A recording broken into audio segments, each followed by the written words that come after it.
وكتاب مستور في رق منشور والبيت المعمور والسقف المرفوع والبحر المسجور إن عذاب ربك لواقع ما له من دافع يوم تمور السماء مورا وتسير الجبال سيرا فويل يومئذ للمكذبين الذين هم في خوض يلعبون يوم يدعون إلى نار جهنم دعا هذه النار التي كنتم بها تكذبون أفسحر هذا أم أنتم لا تبصرون اصلوها فاصبروا أو لا تصبروا سواء عليكم إنما تجزون ما كنتم تعملون إن المتقين في جنات ونعيم فاكهين بما آتاهم ربهم ووقاهم ربهم عذاب الجحيم كلوا واشربوا هنيئا بما كنتم تعملون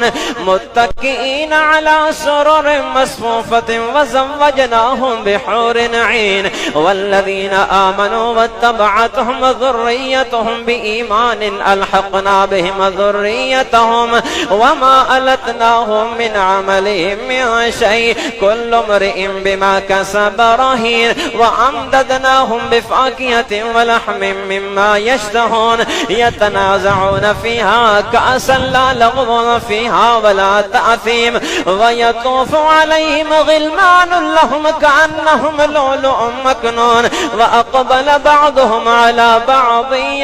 يتساءلون قالوا إنا كنا قبل في أهلنا مشفقين فمن الله علينا ووقانا عذاب السموم.